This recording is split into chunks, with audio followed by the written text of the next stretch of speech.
गौरीपुत्र गणेश भगवान की जय। शंकर भगवान की जय। भाद्रपद मास की तृतीया को हरतालिका तीज का व्रत किया जाता है। इस साल हरतालिका तीज का व्रत 26 अगस्त 2025 को रखा जाएगा।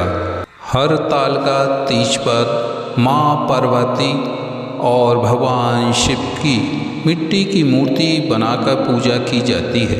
इस दिन प्रदोष काल में माता पार्वती और भगवान शिव का पूजन का विधान है। पूजा के बाद कथा पढ़ी जाती है और आरती की जाती है। आइए भगवान शिव और माता पार्वती का ध्यान करते हुए इस पावन कथा को सुने।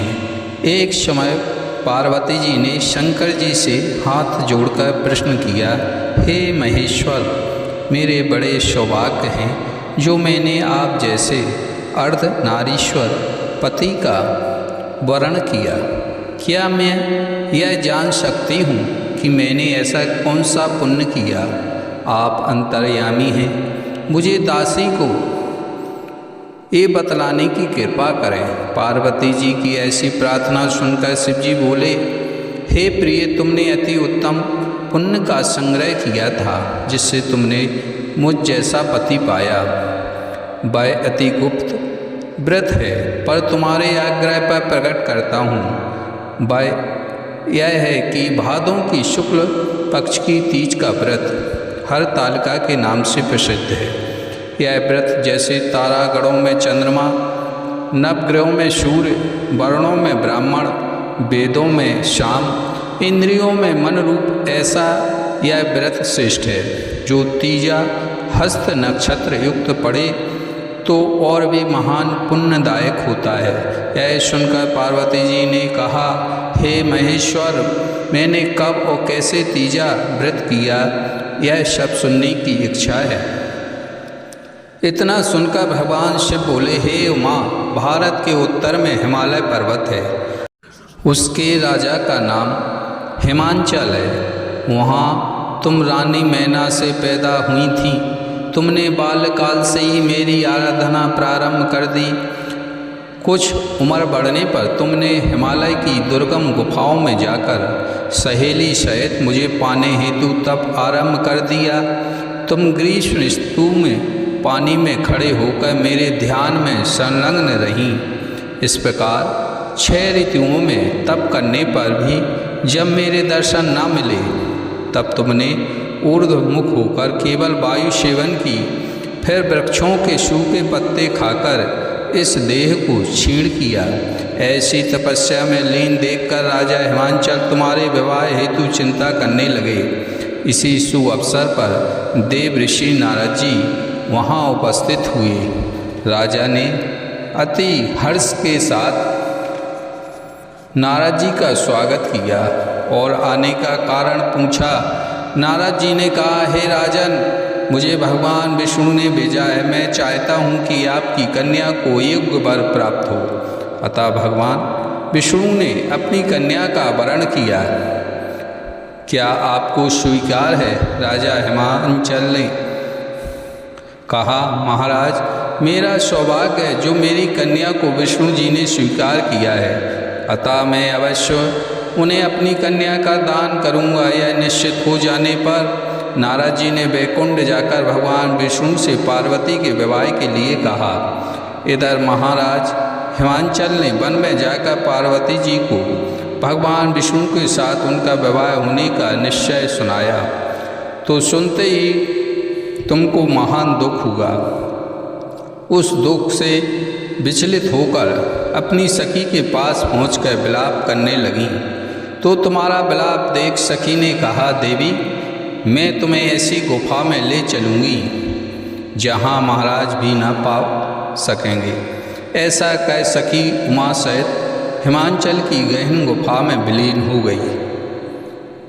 तब राजा हिमांचल घबराकर पार्वती को ढूंढते हुए विलाप करने लगे कि मैंने विष्णु को वचन दिया है, वह कैसे पूर्ण होगा। ऐसा कह वह मूर्छित हो गए। तब सभी पुरवासियों को साथ लेकर ढूंढने को महाराज ने प्रस्थान किया और सोचने लगे कि मेरी कन्या को व्याघ्र खा गया या सर्प ने डस लिया या राक्षस हर ले गए। उस समय तुम अपनी सहेली के साथ ही गहन गुफा में पहुँची। बिना अन्न जल के मेरे इस व्रत को आरंभ करके नदी की बालू की शिव प्रतिमा स्थापित कर विधिवत वन पुष्पों से पूजन करने लगी। उस दिन भाद्रपद मास तृतीया शुक्ल पक्ष हस्त नक्षत्र था। तुम्हारी पूजा के फलस्वरूप मेरा सिंहासन हिल उठा। मैंने जाकर तुम्हें दर्शन देकर कहा, हे देवी, मैं तुम्हारे व्रत और पूजन से अति प्रसन्न हूँ। तुम अपनी कामना मुझसे वर्णन करो। इतना सुन तुमने लज्जित भाव से प्रार्थना की, आप अंतर्यामी हैं, मेरे मन के भाव आपसे छिपे नहीं हैं, मैं आपको पति रूप में चाहती हूँ। इतना सुन मैंने तुम्हें इच्छित पर देखकर अंतर ध्यान हो गया। इसके बाद तुम्हारे पिता हिमांचल तुम्हें मंत्रियों से ढूंढते ढूंढते नदी तट पर मारे शोक के मूर्छित होकर गिर पड़े।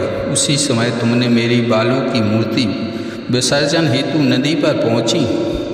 तुम्हें देखकर हिमांचल अति प्रसन्न होकर बोले, उमा, तुम इस भयानक वन में कैसे चली आई, जो अति भयानक है, जहाँ मनुष्य के प्राण संकट में पड़ सकते हैं।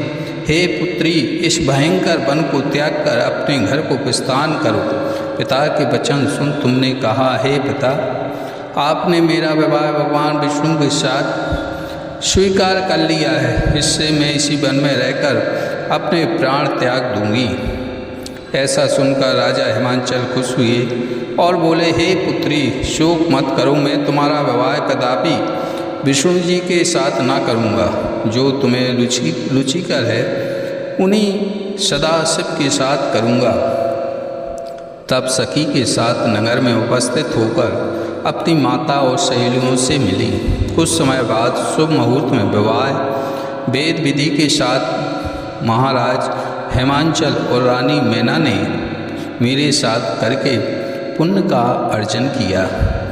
सौभाग्यशाली सहेली ने तुमको हरण करके हिमांचल की गुफा में रखा, जो मेरा तीजा व्रत किया। इसी से इस व्रत का नाम हरिताल का पड़ा। यह व्रत सब व्रतों का शिरोमणि हुआ। इस प्रकार कथा सुन माता पार्वती ने कहा, हे प्रभु, आपने मिलने की सुखद कथा सुनी, मुझे प्रसन्न तो किया, पर इस व्रत के करने की विधि व इसका फल मुझे न बताया। सो कृपा करके मुझे इस व्रत का विधान और पुण्य फल प्राप्ति का वर्णन करिए। इतना सुन शंकर जी ने कहा, हे प्रिय, मैं इसका फल सुना रहा हूँ, सुनो। यह व्रत सौभाग्यवती नारी व पति चाहने वाली कन्याओं को करना चाहिए। यह व्रत भाद्रपद शुक्ल द्वितीया की शाम को तीजा व्रत धारण करें। यह व्रत निराहार होकर करना चाहिए। भगवान शिव पार्वती की स्वर्ण प्रतिमा केले के खंभे पुष्प आदि से सुशोभित मंडप में स्थापित करके रेशमी वस्त्र के चांदनी तानकर बंधन बाल लगाकर भगवान शिव की बाल की प्रतिमा स्थापित कर पूजन कर रात्रि जागरण करना चाहिए और भगवान शिव को सामग्री समर्पण करके ब्राह्मणों को द्रव्य, अन्न, वस्त्र, पात्र आदि श्रद्धा युक्त देना चाहिए। शिव जी के प्रति वस्तु को सिद्ध पंचाक्षरी मंत्र से ओम नमः शिवाय कहकर समर्पित करना चाहिए। प्रार्थना करते समय अपनी मनोकामना भगवान के सामने प्रेरित करके प्रणाम करें। प्रार्थना के बाद दोनों हाथों में पुष्प लेकर पुष्पांजलि समर्पण करें। फिर चतुर्थी को शिवलिंग को किसी नदी व तालाब में विसर्जन करें। फिर 3 ब्राह्मणों को भोजन कराकर दक्षिणा देवें। इस प्रकार व्रत पूर्ण करने से स्त्री सौभाग्यवती होती है, पुत्र पौत्रों से सुखी होकर जीवन व्यतीत करती हैं, कन्या यह व्रत करे तो उसे कुलीन धनवान वर प्राप्त होने का सौभाग्य प्राप्त होता है। हे देवी, जो सौभाग्यवती स्त्री इस व्रत को धारण नहीं करती वह बार बार वैधव्य व पुत्र शोक को प्राप्त होती है। जो स्त्री तीज के दिन व्रत रखकर चोरी से अन्न खाती है वह शुक्री का जन्म पाती। जो जल पीती हैं वह जोंक का जन्म लेती हैं। जो दूध पीती हैं वह सर्पणी का जन्म और जो मांस खाती हैं वह बाघनी होती हैं। जो स्त्री उस दिवस सोती है वह अजगर की योनि पाती है। हे उमा, जो स्त्री अपने पति को धोखा देती है वह मुर्गी का जन्म धारण करती है।